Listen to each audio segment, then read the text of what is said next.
selamat lingun latai, salam sehujud kena melempang, Om Swastiastu. Perkenalkan, nama saya Filipi, Prodi Pendidikan Agama Hindu, Fakultas Dharma Acarya, semester 1, kelas B. Baiklah, di sini saya akan membuatkan video untuk memenuhi tugas UTS mata kuliah Psikologi Pendidikan. Materi yang saya ambil yaitu Psikologi Pendidikan. Di sini kita tahu arti dari psikologi pendidikan itu sebagai studi ilmu yang mempelajari tentang kejiwaan dari tingkah laku kita manusia. Psikologi pendidikan juga dimaksudkan untuk memberikan dalam kegiatan pendidikan dan pembelajaran dan proses belajar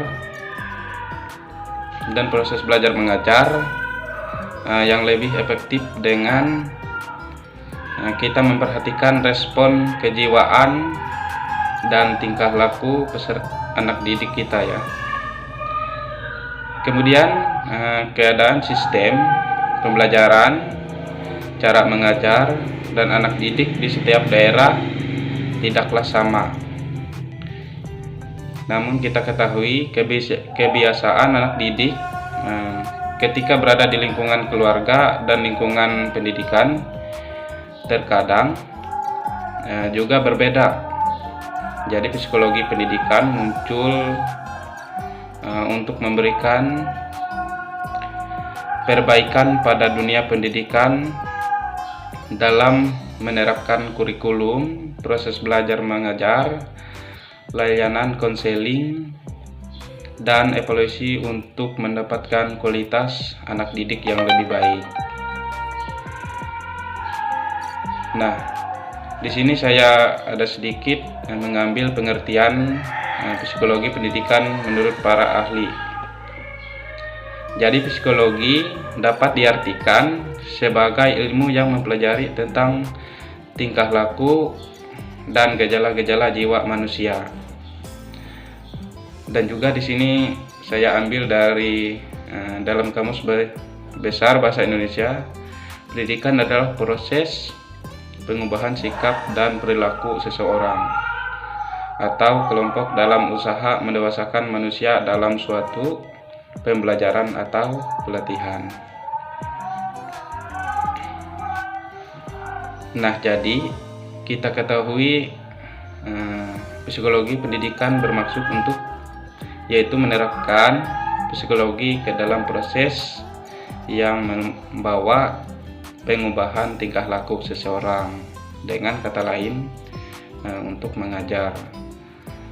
Sedangkan kita ketahui di sini arti psikologi pendidikan adalah ilmu yang mempelajari tentang belajar, pertumbuhan, dan kematangan individu serta penerapan prinsip-prinsip ilmiah terhadap reaksi manusia.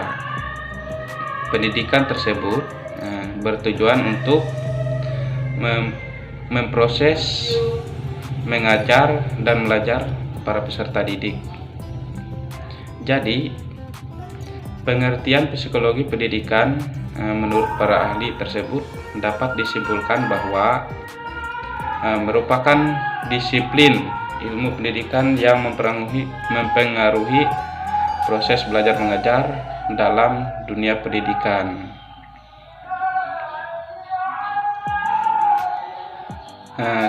Kita ketahui juga bahwa di dalam psikologi pendidikan yaitu ada yang namanya ruang lingkup psikologi pendidikan.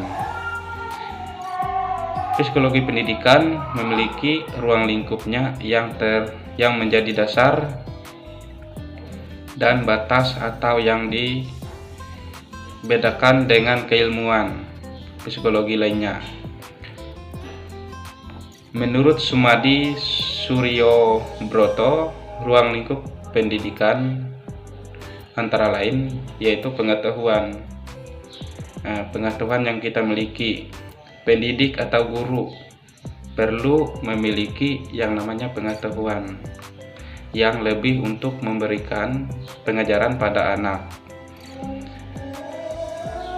Proses belajar mengajar memberikan dampak secara pengetahuan pada peserta didik yang awalnya tidak tahu tentang materi yang kita berikan menjadi tahu. Guru atau pengajar juga memiliki pengetahuan tentang metode-metode lain tentang masalah yang mungkin ada pada peserta didik.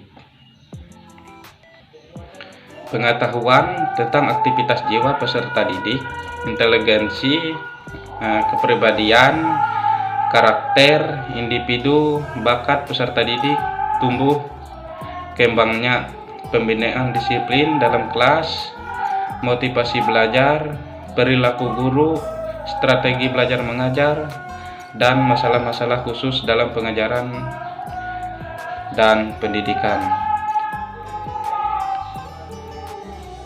Kita tahu juga bahwa proses pembelajaran yang interaktif dari guru akan memberikan motivasi dan respon positif dari anak didik saat proses belajar mengajar.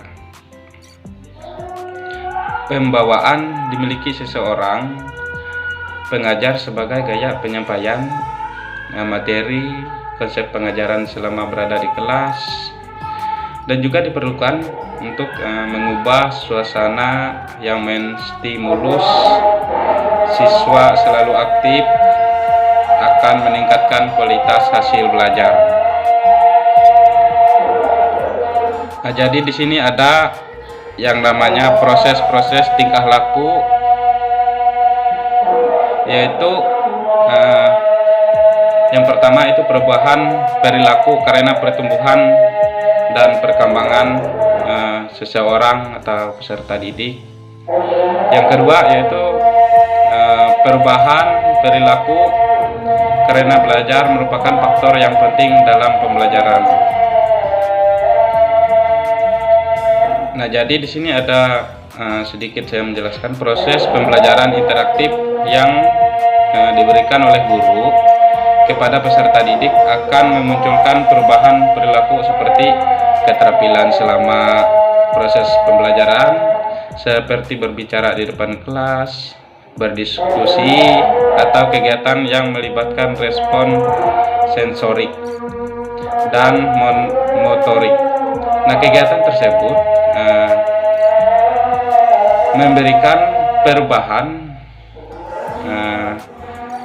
pada peserta didik menjadi lebih aktif dan perubahan sikap yang efektif dari sikap yang kurang baik menjadi baik.